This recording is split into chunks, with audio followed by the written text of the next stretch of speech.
नमस्कार। BSc second year में आज हम आपको एडिनोहाइपोफाइसिस की वर्क के बारे में विस्तार से हम चर्चा करेंगे।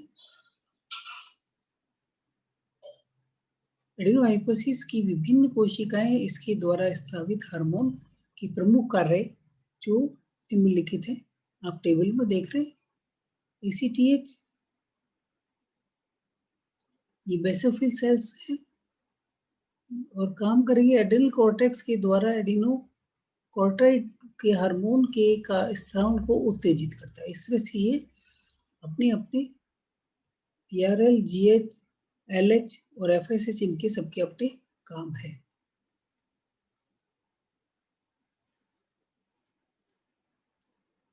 ल्यूटिनाइजिंग जो LH हार्मोन है उसमें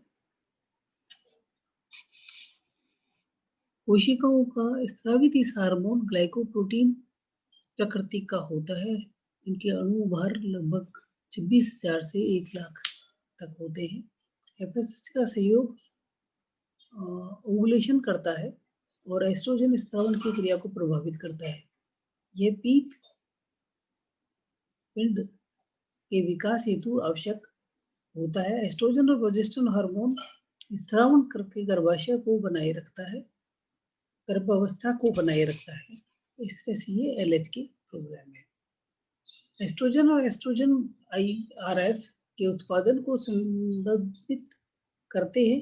LF और लिंग हार्मोन के बीच ऋणात्मक पुनर्बंध प्रकृति पद्धति से परस्पर नियंत्रण करता है। FSH और LH दोनों हार्मोन अध्ययन के साथ में ही किया जाता है। ये एक दूसरे के सहयोगी हार्मोन के रूप में काम करते हैं। इनका प्रभाव भी संयुक्त रूप से 3 अंगों पर होता है। FSH, LH और LTH सभी जनन क्रियाओं को प्रभावित करने वाले हार्मोन हैं। अतः जनन हार्मोन और गोनेडोट्रोपिक कहलाते हैं।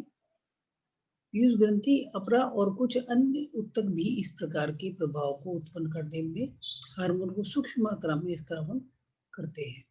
ये आप देख रहे हाइपोथैलेमस, पिट्यूटरी ग्लैंड, प्रोलैक्टिन। ये है प्रोलैक्टिन के स्रावन पर हार्मोनिक तंत्रिका तंत्र पर कैसे निर्भर करता है। मेमरी ग्लैंड, जिससे मिल्क सीक्रेशन होगा। इस तरह से MSH पीयूष ग्रंथि की एडिनोहाइपोफाइसिस भाग में पर्स इंटरमीडिया द्वारा यह हार्मोन स्रावित किया जाता है। पॉलीपेप्टाइड प्रकृति के 2 प्रकार के अल्फा बीटा MSH 13, 14 और 22 अमीनो एसिड से बने हार्मोन पाए जाते हैं। MSH ACTH दोनों अमीनो एसिड का अनुक्रम समान होता है। अतः ACTH भी MSH की भांति मेलानोफोर को उत्तेजित करता है।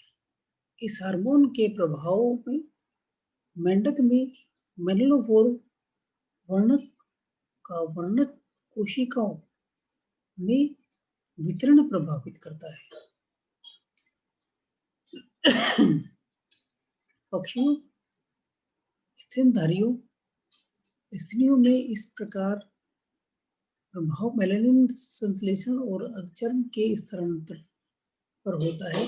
अन्य जंतुओं में वर्णकों के वितरण द्वारा परिवर्तन की क्रिया भी उनके द्वारा प्रभावित होती है। यह हार्मोन इंटरमीडियन के नाम से भी जाना जाता है। इस हार्मोन का संचालन हाइपोथैलेमस द्वारा स्रावित पेप्टाइड मेलानोफोर्म से नियंत्रणकारी कारक द्वारा किया जाता है। ये कारक मेलानोफोर्स उत्तेजक हार्मोन कारण मेलानोफोर उत्तेजक दमनकारी कारक कहलाते हैं। ये आप देखिए एम्फीबियन में मेलानोसाइट कोशिकाओं का हार्मोन नियंत्रण का प्रभाव, ये आप MSH का प्रभाव, जिससे ये डार्क कलर स्किन हुआ है इसका लाइट से। यूरोहाइपोफाइसिस द्वारा स्रावित हार्मोन, यूरोहाइपोफाइसिस द्वारा स्रावित हार्मोन ऑक्सीटोसिन और नेफ्रोवेसोप्रिन हाइपोथैलेमस के सुप्राऑप्टिकल और पेरीवेंट्रिकुलर नाभिकों द्वारा उत्पन्न किए जाते हैं, जो तंत्रिका तंतुओं द्वारा वहन कर यूरोहाइपोफाइसिस तक जाने पाए जाते हैं।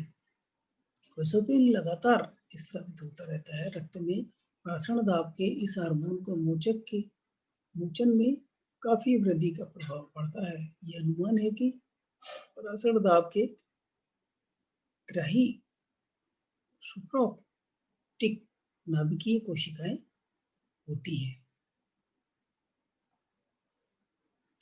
मानसिक दाब रक्त में आयतन की वृद्धि में ठंड के प्रकार के स्राव में कमी होती है। स्तन ग्रंथियों के सक्रिय भाग होने पर स्तनगन स्तनांग उद्दीपन से अभिक्रिया के रूप में ऑक्सीटोसिन उत्पन्न होता है। गर्भकाल में गर्भाशय में फैलाव द्वारा संभोग के दौरान भी ऑक्सीटोसिन का उत्पादन होता है।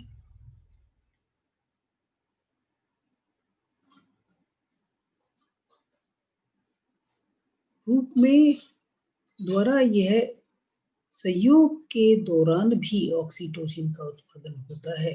न्यूरोहाइपोफाइसिस द्वारा स्रावित दोनों हार्मोन्स पॉलीपेप्टाइड हैं। ये कशेरुकों में ऑक्सीटोसिन का उत्पादन होता है, किंतु अस्थिल मछलियों, एम्फीबियन, रेप्टाइल्स और बर्ड्स में वेसोट्रोसिन उत्पादन किया जाता है। वेसोप्रिन भी स्तनधारियों के लाइसिन पूर्ति का आर्जिनिन प्रकृति का उत्पादन किया जाता है। इसी के साथ ये चैप्टर यहीं खत्म करते हैं और उसके लिए आपको धन्यवाद।